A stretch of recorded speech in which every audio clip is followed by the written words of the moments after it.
Hello and welcome to FATBOSS TV. Today we are delving into the Eternal Palace raid that is due to come out in a few weeks, with a look at the first boss you'll encounter in the dungeon, Abyssal Commander Sivara. So this single phase boss is actually relatively complicated when compared to some of the first raid bosses we've seen in recent times. It revolves around the idea of keeping the raids separated to keep the frost and poison from meeting up and causing raid-wide damage. So how does this work? Well, right at the beginning of the fight, the boss will mark half the raid with frost and half the raid with poison. These debuffs deal a small amount of ticking damage, and both have an additional effect. Frost players have 5% reduced movement speed per stack, and poison players take 5% reduced healing per stack. The marks also give you an extra resource bar that you'll want to keep from filling up. Frost players need to keep moving as their bar will slowly fill up if they're stood still, and if it does fail to full, you'll be stunned for 5 seconds. As for poison people, you need to limit your movement, as your bar will only fill up if you move around. If it ever reaches 100%, you'll be disoriented for 5 seconds. Now, if a frost player is hit with a poison ability, or a poison player is hit by a frost ability, they'll do ticking damage to the raid over 3 seconds, whilst also resetting their debuff stack back to 1. This also happens when 2 players of different types touch one another, so you have to split the raid, poison on one side and frost on the other. When the marks are first applied to you at the beginning of the fight, you actually have a short grace period which allows you to pass through other players without triggering the raid-wide damage. This also gives you enough time to get to your correct side. We had frost people move to the far side of the boss, as poison people might get disoriented if they have to move that far on the pole. Now, with these debuffs in mind, let's have a look at the rest of the boss's abilities. Now, a few players will occasionally be hit with Overflow. This will make them explode after 7 seconds, dealing damage split between all players nearby, whilst leaving a pool of their element type on the ground. This pool will add stacks of its type to anyone who stands within it. Now, although it's possible to solo the Overflow hit, especially on Normal and Heroic, we found it was pretty risky on Mythic, so we always had 1 or 2 people help out. The people with the marks moved away from the group and just make sure they place the pool out of harm's way. On our Mythic testing, we decided to do like a Zul'Harak style strategy, where we decided to have the boss start on one side of the room and slowly drag him whenever the raid started to run out of space on their side. This did minimise the amount of movement needed, which is great for poison people, whilst also making sure the pools were never dropped directly behind the raid. This helps out for when the boss casts Crushing Reverberation, dealing a burst of damage to the current tank split between all players within 5 yards. This also knocks back every single player in the raid. So by having the pools around 5 to 10 yards to the side of the raid, everyone could just be grouped up on their tank to split the damage, whilst making sure they don't get knocked back into a pool. Now, speaking of tanks, when you are tanking, you'll be receiving a stacking dot, and when this expires, you'll create a pool on the ground matching their mark type, and the size of the pool is based on how many stacks you had when it expired. We found that taunting around 4 to 6 stacks kept the pool size and overall incoming damage pretty low. You just need to make sure that you move nice and far away from the group when your debuff times out, preferably timing out near the other pools as to keep the room just as clean as you possibly can. Now, one of the cooler abilities happens when the boss reaches 100 energy, because she'll cast Overwhelming Barrage. This creates several bolts around her, frost on one side and poison on the other. These bolts will shoot out in a staggered way over the spell's duration, dealing damage and applying stacks of frost or poison to anyone hit. Now, although it is possible to sidestep out of the way of these marks, it's difficult to do whilst you're in melee range. We opted just to move to the side of the boss which matched your mark type. This would prevent you from triggering ticking damage to the raid. To minimise raid damage further, you should watch to see when a bolt has travelled out from the boss and then move into that gap, as to avoid getting hit by any of the other bolts. So far the boss has been pretty simple strat-wise, always keeping the poison and frost people apart from one another. However, her last 2 abilities kind of force the different marks to interact with each other. The boss will cast Frost Shock bolts. She will target a random player and then send out a projectile towards them, which is always the opposite elemental type.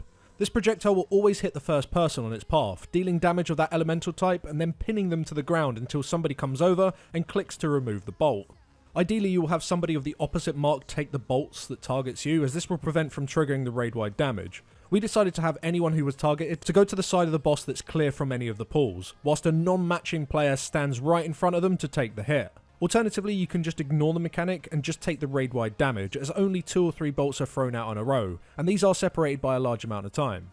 Lastly, the boss casts Inversion. This will swap the mark of around 1/3 of your raid. This also roots them for 4 seconds. At the end of the route, anyone within 4 yards that doesn't have the same mark will then begin to proc the raid-wide damage. You need to make sure you move away from those players. And the best way of countering this is just being pre-spread before the ability even comes in. After your debuff is changed, you then want to move to the side that matches your mark. When moving over, people really need to make sure they give them a clear path to the other side, as you don't really want to be touching each other and causing the raid-wide damage.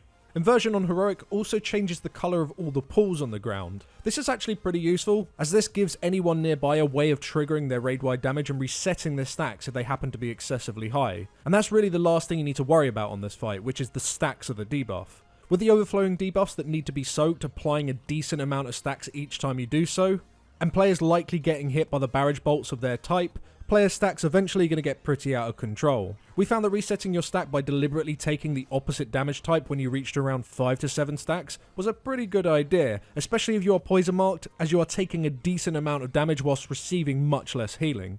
But you do need to be smart with it. If a large amount of your raid all resets the exact same time, you're almost certainly going to wipe, so you need to do it in a staggered fashion across the entire encounter. But that's everything with the encounter. As you can tell, there is a fair amount of stuff going on for this first boss, and arguably you actually had to have a decent strategy to get anywhere on the PTR. But with that said, we need to emphasize that this is the first boss. Chances are you're going to just zerg this guy down and won't need to have such an organized strategy when it comes to the live version of this fight. But we just wanted to show you what we did, just in case they decide to make this boss as hard as it was on PTR.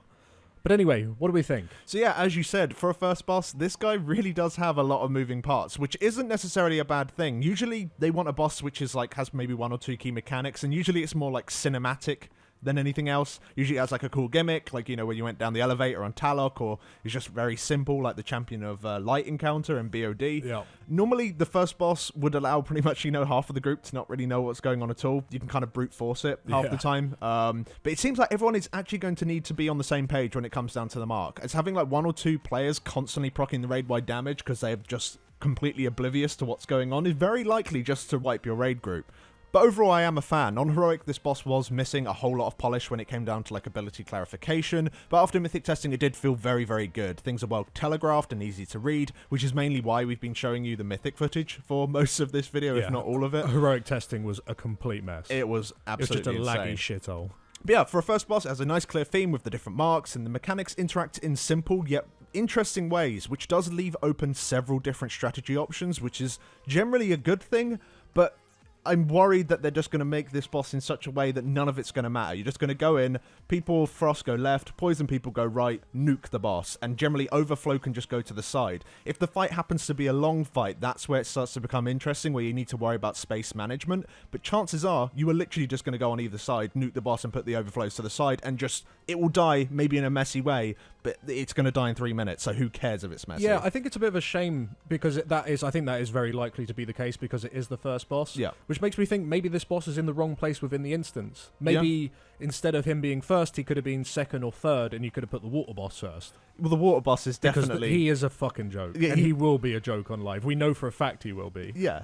So he feels like he should be the first boss. He's got the same sort of like, you know, the cinematic, you know, cool gimmick, I'm underwater thing. Yeah. That would have been a good first boss. This guy, yeah, no, you're right. It does seem maybe the order might be off. Who knows? They might change it with tuning. And we'll show that guy next, actually. He's our next preview. But thanks, guys. Thank you for watching. If you enjoyed this video, then do throw us a like. And if you would like more information that will be kept up to date as things change, then do check out our written work over on Wowhead. A link for that can be found in the description below. And of course, a live guide will be made for this boss the moment he's released on live servers. But thanks again for watching, and we will see you all in the next one. Thanks for watching.